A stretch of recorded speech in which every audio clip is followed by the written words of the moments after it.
welcome to episode 417 of the Thinking LSAT podcast. I'm Nathan Fox. With me is Ben Olson. We are the co-founders of LSATdemon.com and the LSAT Demon Daily podcast. You can be LSAT famous, share news, and ask questions on our website, thinkinglsat.com. On Thursday, September 14th at 5 p.m. Pacific, 8 p.m. Eastern, I am teaching a free class. It's the class that I teach every Thursday evening for LSAT Demon Live subscribers, and this one is going to be open to everybody. All you need is an LSAT Demon free account. Go to lsat.link/free if you would like to get information and register for that class. Again, it's Thursday, September 14th, 5 p.m. Pacific, 8 p.m. Eastern, a free 2-hour, all levels, all topics LSAT class. Hope to see you there. News, we've got scores coming out. August 2023 scores are going to come out 2 days after this episode airs. That's coming out on August 30th. Apparently, if you successfully took the retake from the August LSAT, there was a big snafu with Prometric on this last test administration, but they have said that if you took the retake successfully, you will get your scores with everybody else on August 30th. So that's good news. Next deadline you need to think about is August 31st is the registration deadline for the October 2023 test. And it's real easy to decide whether you should register. Basically, are you happy with your practice test scores? If this episode's coming out on Monday, August 28th, you really have a good idea whether you are going to be ready to take the October LSAT. Are you happy with your practice test scores? Then register. If you're not happy with your practice test scores, then don't register. If you're within 5 points, then, maybe it's worth registering. But if you're like 15 points away, then just don't waste your money. Don't waste your time. Don't register for a test that you are not ready for. We've got an email here at the top of the agenda from NAFOSAT. Subject, the October LSAT. I'll let you read it, Ben. Hi, Ben and Nathan. I hope you have been good. I have a question to ask. I don't know if I should register for the October LSAT. Oh, perfect. We were just talking about that. Yep. My PTs range from 162 to 171. My average score is 164. I'm aiming at above 170, and I'm not comfortable with this average score to register.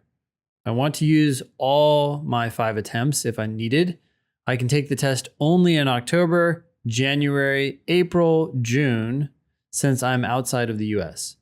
The next test I can register would be the 2024 January one if I miss this one, and my 5th would be the January 2025. Frowny face. I need your advice. Best regards. NAFOSAT. Yeah, it's a bummer that they only offer these 4 administrations for international students. I still am confused as to why they do it that way. They have always done it that way. They've always had fewer administrations for out of the country applicants. Mm-hmm. But now that they administer the test online, I'm confused as to why they do that. It does make it harder to take the test and to attend law school in the United States, as NAFOSAT here is dealing with. I commend her for wanting to use all of her 5 attempts if necessary. I also commend her for not wanting to take the test if she's not ready. She has scored above 170 on an actual practice test. She's got a couple months. I mean, given the limited number of tests that she can take abroad, I would consider signing up and then withdrawing, or potentially lose that money, but you also keep that option open. Oh, yeah. She's talking about registering for the October test. Oh, wait.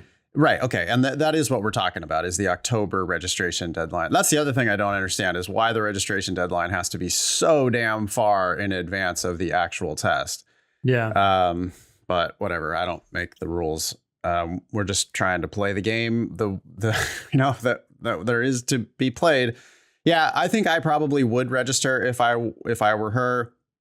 It's her first attempt. Schools only care about your highest score. She has a 171 on her practice test record.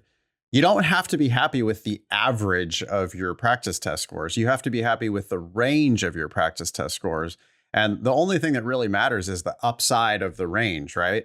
Because if you're planning to take it multiple times if necessary, and she's going to have tons of time to prep in between, like she's going to continue to prep, right? I think it's pretty clear that she's going to be more ready in January than she is going to be in October.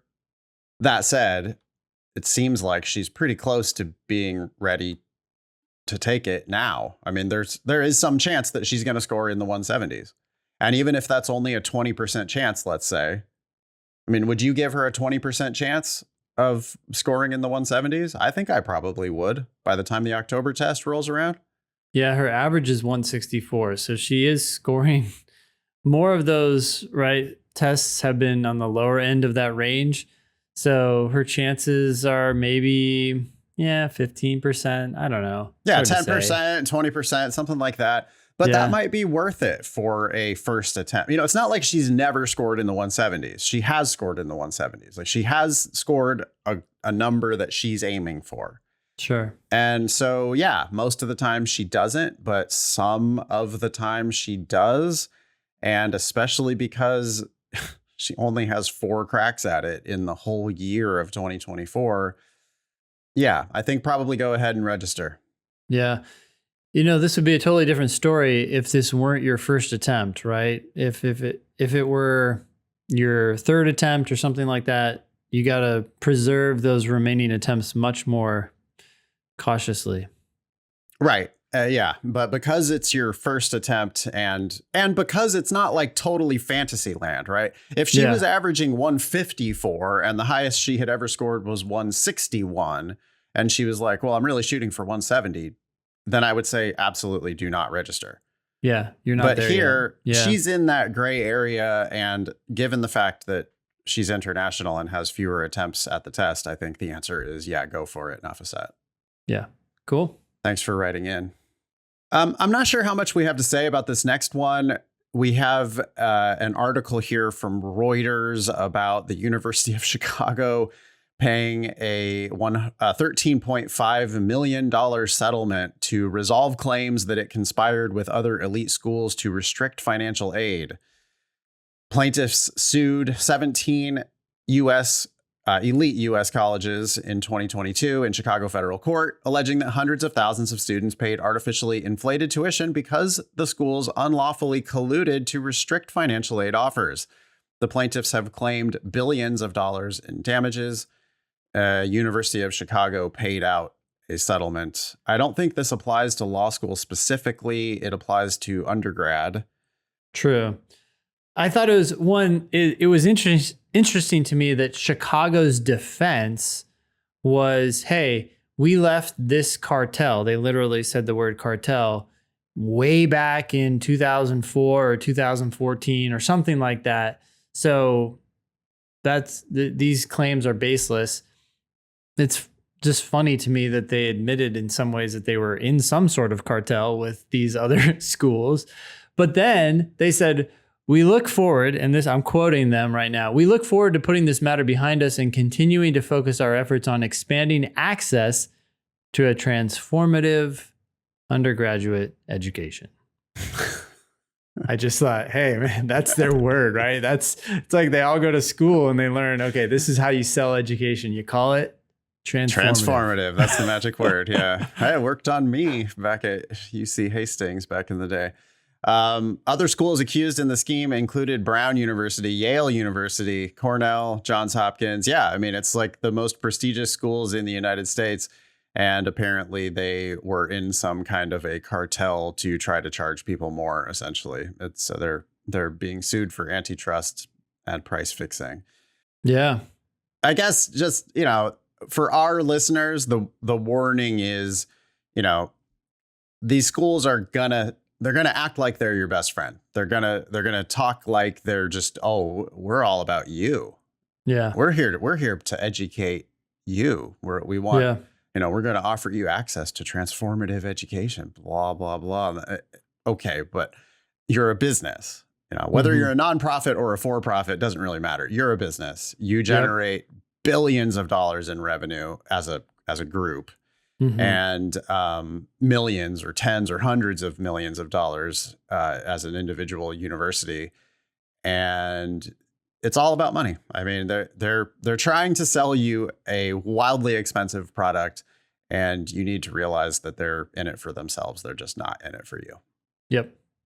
And these are the like, this is supposed to be the, the most, you would think that like some shitty, Trump university or whatever would be the ones that were guilty of this kind of thing. Mm-hmm. But nah, it's all of them.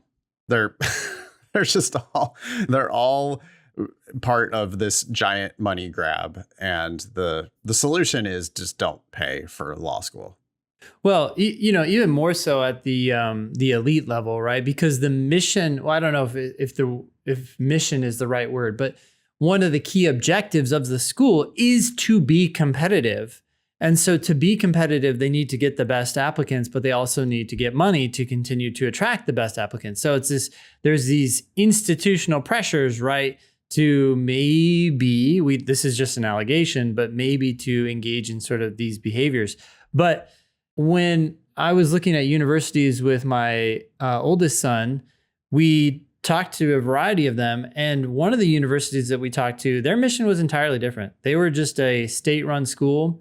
And again, this could be salesmanship, but first of all, it was extraordinarily cheap already compared to that's a good sign.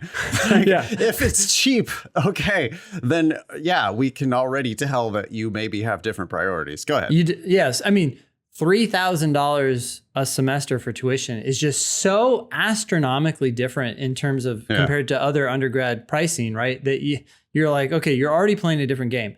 But the advisor we were talking to was explaining how to enroll and save money, and then also suggesting other schools that might help my son achieve his goals. Wow. Right. And I just said, I said in the conversation, I was like, this is an interesting experience because it doesn't seem like you obviously are excited about what your university has to offer. At the same time, you don't seem to be selling it very hard. And he said, well, you have to understand our mission is to educate the state. And so it's, we have a different, like, whether you come here or not doesn't affect us that much. We want to educate people. If they're interested, come. If they're not, then they need to go somewhere else. That's fine. That's not what's going on at these elite schools, right? They are trying their hardest to get the best applicants to further their objective of competing. Yeah. Money. Not saying that's their only objective, but it's certainly a factor. Money is just a very corrupting influence, and when they're charging $3,000 a year, they're sort of $3,000 a semester, but $6,000 a year. semester, $6,000 a year. Okay. But that's like, that would be a reasonable amount that would actually pay for the services that kid is going to get. Yeah. When they're charging $30,000 a semester, like law schools charge. Yeah. That's separated from the actual product. Like there's so much profit built into that. And it's, so then it's greed and overpaid administrators, overpaid faculty. And even if it's a nonprofit, somebody's making that money. That money's going somewhere, and it ain't to the services that the kids are going to get. Trust me. I mean, maybe it is in the form of professor making millions of dollars, but that's only nominally a benefit to the students. Like it's the student experience. You're still going to have a, talking head at the front of the room with 100-something people in the room. And, you're not actually getting much out of that celebrity professor. Yeah. Yeah. Okay. This next one is kind of related to this topic of conversation. It's from Anonymous. The subject is, what is a reasonable price to pay for law school? Hi, Ben and Nathan. Ideally, the price I end up paying for law school is $0. But if it comes down to it, I am willing to pay something for a great law school. I worked a part-time job in college and will graduate with no debt and about $75,000 in investments. Holy shit. Nice work. Good job. I have competitive scores, but I recognize that a full ride from a T14 is pretty hard to come by. Do you believe it's reasonable to pay 30 to 40,000 a year? Or am I better off going to a school like this must be WashU for free if given the choice? Well, we've talked about it so much on the show before. If you're paying $30,000 to $40,000 a year for Harvard, then, Harvard has endowment money. They have super robust loan repayment programs. They have there might be reasons, and many of our LSAT demon teachers, who are really smart people, and they believe us, they listen to us, they take our advice, but still we have, members of our team who leave us to go to those kinds of schools and pay that kind of price. Yeah. So if you're actually talking about Harvard, Stanford, Yale, then okay, I can see how it might be worth it to pay $30,000, $40,000 a year. Maybe. I'm not telling you, yes, that's a good idea. I'm saying I would consider the argument if we are talking about the truly elite of the elite. But it's not as hard as you think to get a full ride to a top 14. There are top 14s that give full rides, including stipends. Mm-hmm. Not all of them, but some of them do. And so I would cross that bridge when we come to it. I think you should apply broadly. I think you should evaluate all of your offers when they come in. And then I think we should be talking about specific offers rather than this like theoretical, is it worth it to pay $30,000 to $40,000 a year?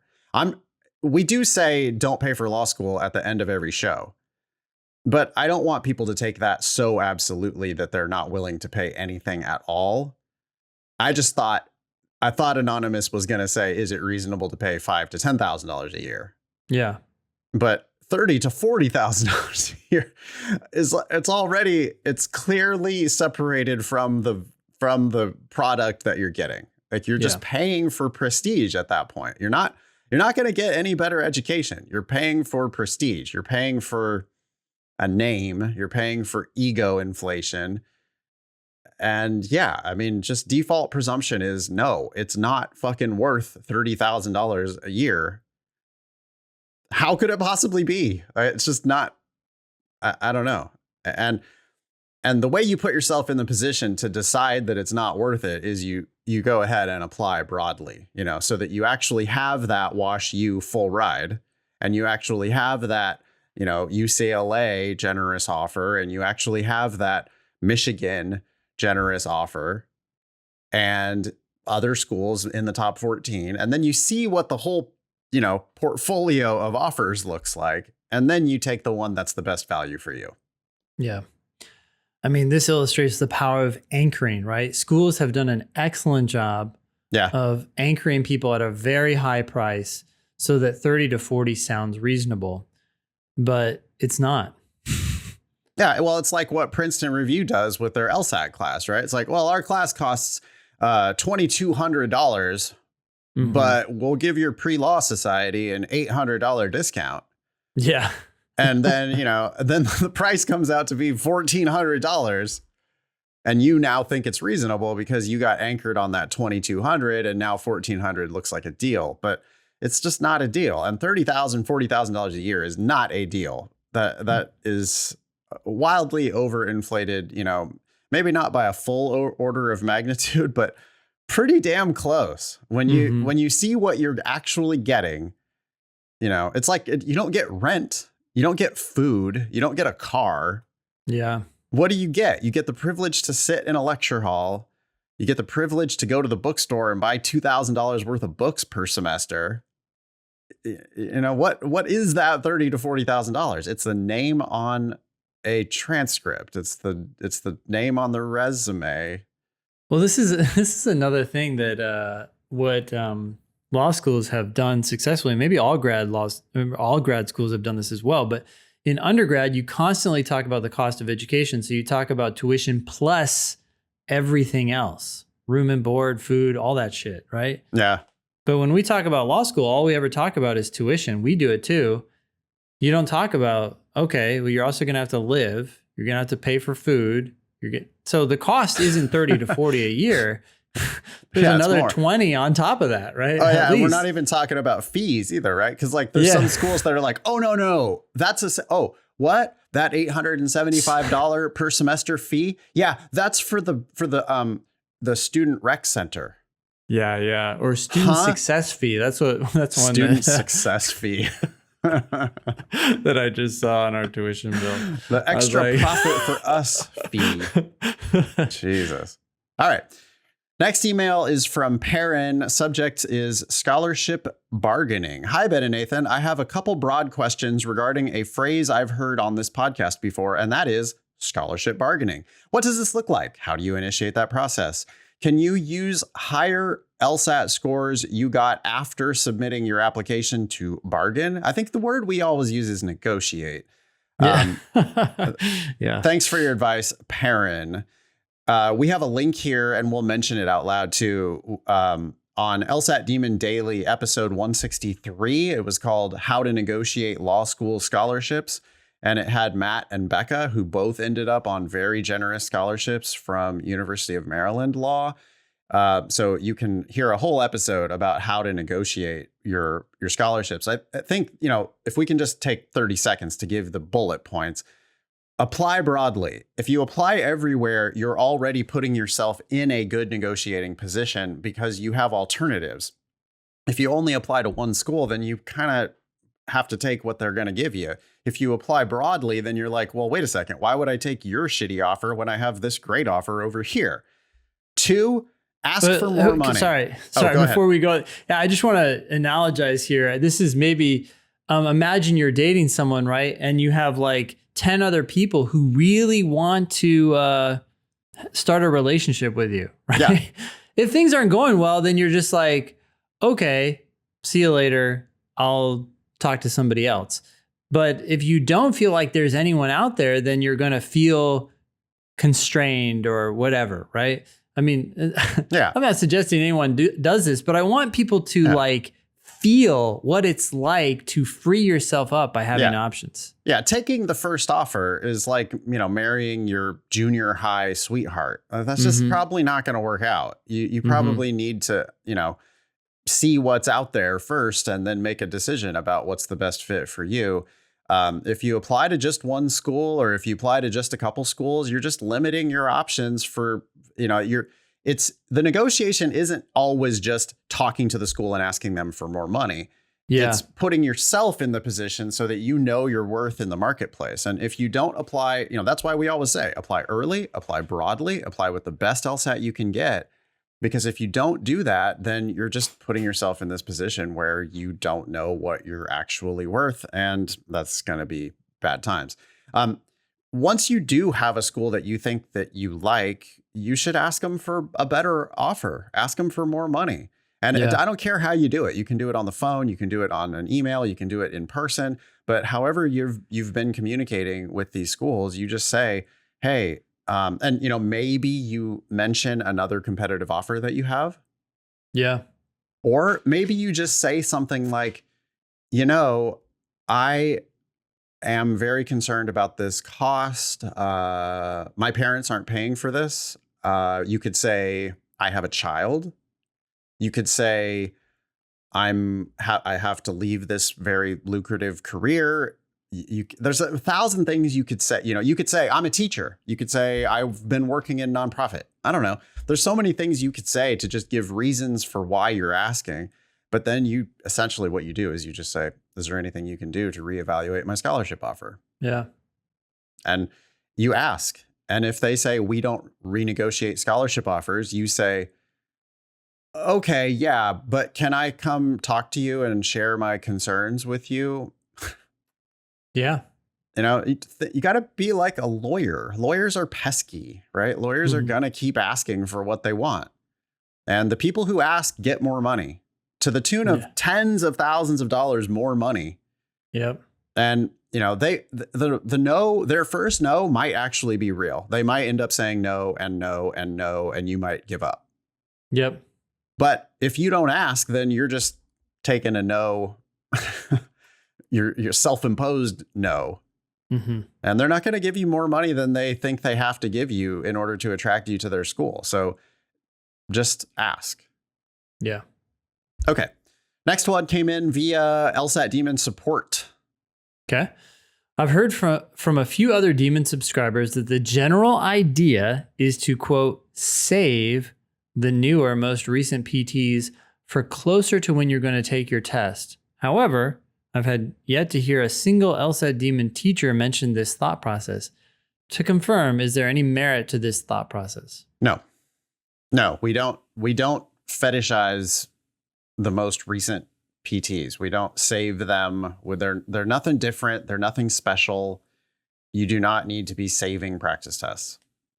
Okay. Full stop. Pearls versus turds. Okay, this is where we take some received potential wisdom from the internet and we tell you whether it is a pearl of wisdom or whether it's a turd. This is coming from LSAT Demon team member Elizabeth. It says, when I taught wrong answer wreckers, which was a class at LSAT Demon, I had a trick I used for main point questions on reading comp.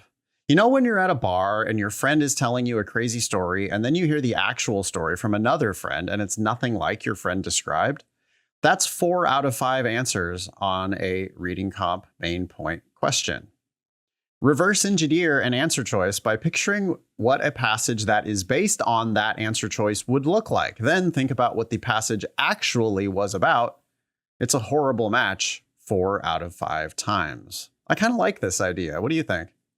Hard to say until I try it. I just don't want to spend too much time on an answer, but maybe I'm actually doing some form of this. So maybe I'm just making this suggestion bigger than it is.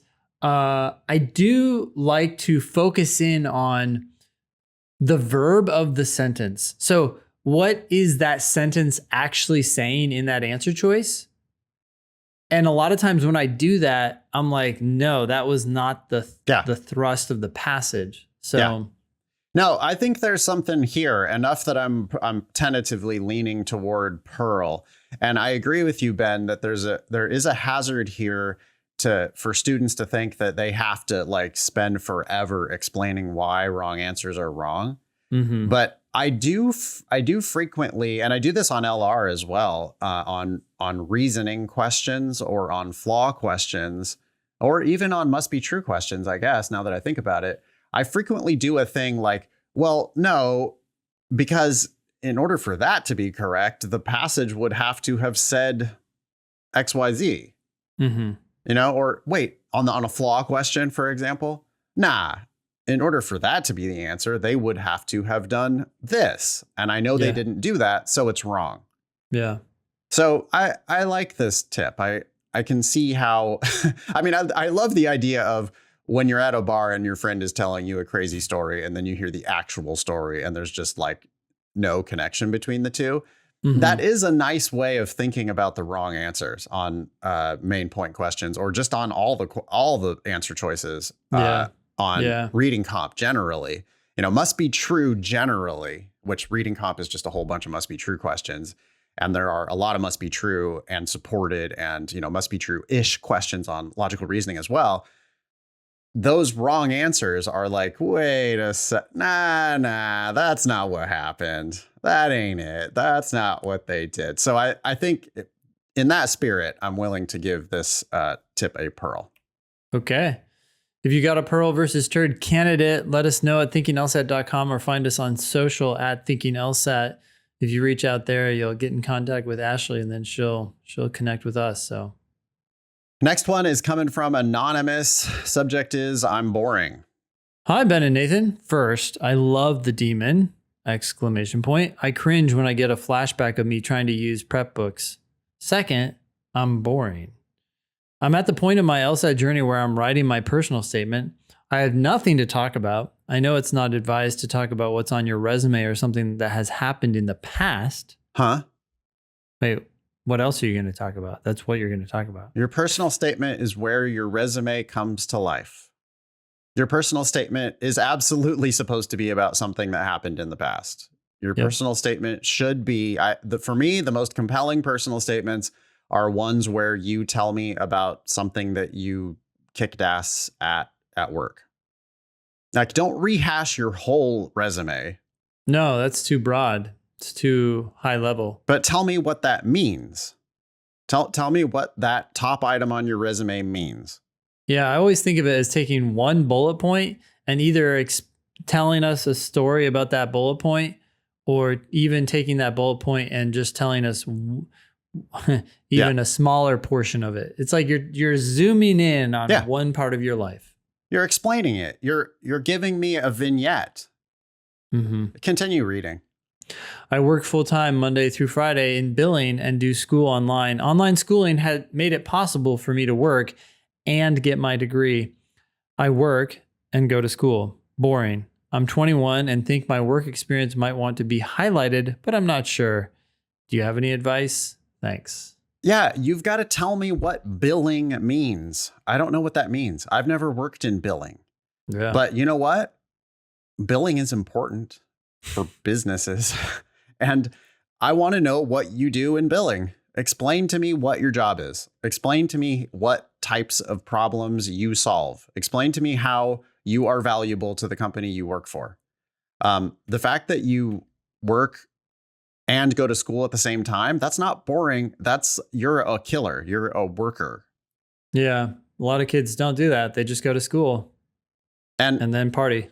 Yeah. And lawyering, it's like they want worker bees. They want people who know how to work their ass off. You know how to work your ass off. So let that come to life by showing me what it looks like to kick ass at your job and kick ass at school at the same time. This is not boring at all. At least not, I think, people don't understand how boring law is. People don't understand how boring lawyers are. Yeah. Lawyers work their ass off all the time on things that are at least as dry as billing. And, serious people like serious lawyers and serious, business owners, employers, they're going to be interested in your experiences working in billing. Yep. I get it that on the surface as a resume point, it sounds boring, but when you get in there and solve problems and do a great job at your job, then that's not boring at all. That's exactly what type of shit makes, good future law firm associates. Yeah. All right. Next one is from Mason. It's about logical reasoning. It says, "Hey, Ben and Nathan, I hope you guys are doing well. After drilling every day and seemingly getting most questions that I attempt correct." There's a couple things you could attack there. Well, and most. Like most means more than half, which is not good. I mean, it's better than less than half, but more than half there's a wide range there. And you should be getting all of the questions that you attempt correct when you're drilling, right? You have unlimited time. You're going slowly, carefully. The idea is that you're just not going to miss any. And when you do miss one, you need to get pissed off about it. Not just, oh, well, I'm getting most of them right, so I'll just move on. Yeah. It needs to be, what the hell? I did not, what? That's not the answer? Huh? And then you need to dig in and spend however long you need to spend there to make sure that you understand exactly why the wrong answer is wrong, exactly why the right answer is right. Not just, oh, well, I got the previous one right, and then I missed this one, but I get most of them right. Like, let's move on. That's not doing it right. Anyway, after seemingly getting most questions that I attempt correct, I'm still hitting -10 on LR timed sections. I feel as if I'm understanding what I'm reading too. Am I missing something? Yeah, you're missing questions. I mean, you're not understanding what you're reading. If you miss a question, it means you misunderstood the argument, or you misunderstood the question, or you misunderstood the answer that was correct that you didn't pick, or you misunderstood the answer that you did pick that is incorrect.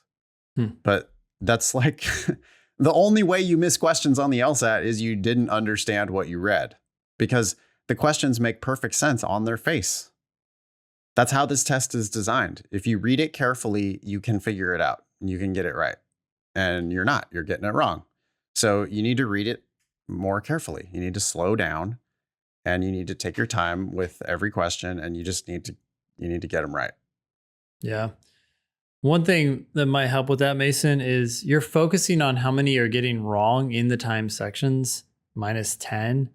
Don't focus on that number. Focus on the number you're getting correct of the ones you attempt, and try to get close to 100% correct of the ones you do. Yeah. You're focusing on the wrong metric. Yeah. Yep, totally. And when you do timed sections, it's okay that there's going to be a bunch at the end of the section that you're not going to get to. And yeah, you're going to miss 4 out of 5 of those. You're going to randomly guess on those questions, and you'll get 1 out of 5 of them right for free. Yeah.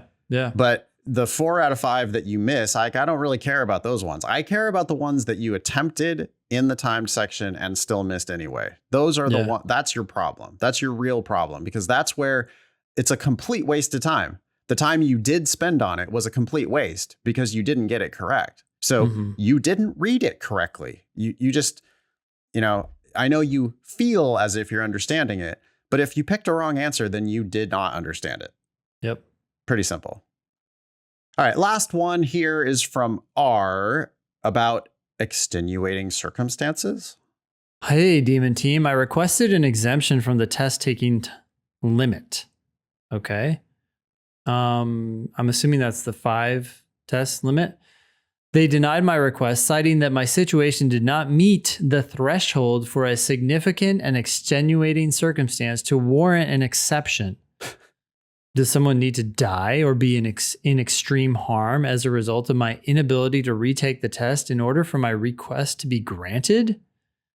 I cited my last 5 practice test scores, 165, 167, 174, 164, 166, in my request to indicate that my 162 was underperformance and that I could do better. Oh, but they don't give a shit about that. That's not a good... You made a bad case for yourself, R. I'm sorry, but that evidence that's not what they mean. That's not what they care about. They don't give a shit I could do better, so that's why I want to take it again. Of course, that's why you want to take it again, because you think you could do better. You citing practice test scores is not going to be compelling for them. R continues, the 162 is also my highest score on record. I also sent them a letter of reconsideration, which they denied as well. Ouch. I am re-eligible for the remaining 2 attempts after July 2025. Any advice on what would constitute an extenuating circumstance? Best regards, R. Yeah, you need to talk about why you should have those 2 attempts earlier. Yeah. Let's imagine. We have a link here to the limits on repeating the test. There are exceptions to the policy. So if any of the tests that you took were part of the LSAT flex that they did in an emergency response to COVID, that was already 3 years ago now. Wow. May, June, July, and August of 2020, LSAT flex tests do not count toward these limits. So if any of those were part of that, then I think you might have gotten it automatically. Tests taken prior to September 19 don't count. There is an appeals process, but it does not give any examples of extenuating circumstances. What types of things do you think they actually might be compelled by? Well, the reason I'm saying focus on those 2 tests, first of all, is that to me, it's an argument that's less about getting more. It's just about getting it earlier. So they're not giving you more than what you can already get. So it seems like less of an ask, right? Hey, I want those 2 tests. I just want them like a year early. And then I would probably focus on, what are some reasons why you would need to go to law school now? We're so bad at that. We're always telling people to delay, but. Well, yeah. I mean, the truth is, you probably don't need to go to law school right now. You probably can just wait another couple of years, work, get some better work experience, continue to prep for the LSAT. By the time July 2025 rolls around, you should be solidly in the 170s based on your practice test. Your current practice test record is good. But why are you in such a hurry to put a 166 on your record? That's not that great. It's better than your 162, but I guess don't fall into the same trap that you've already been falling into, which is you've already been taking the test clearly too often. Prematurely. Yeah. Yeah. You're, if it's great that your practice test scores are up there where they are. I mean, above your 162. And yeah, you're a good bet to score higher than your 162 on record. But why are you trying to squeak out a few more points when there's still like 15 more points available to you? Mm-hmm. I would maybe reconsider this idea of whether you want to try to appeal. I think the ship has already sailed for you, though, R. I mean, you you applied, they denied it. You then appealed, they denied that too. At this point, you know, when you re-appeal, I don't know. I'm not optimistic.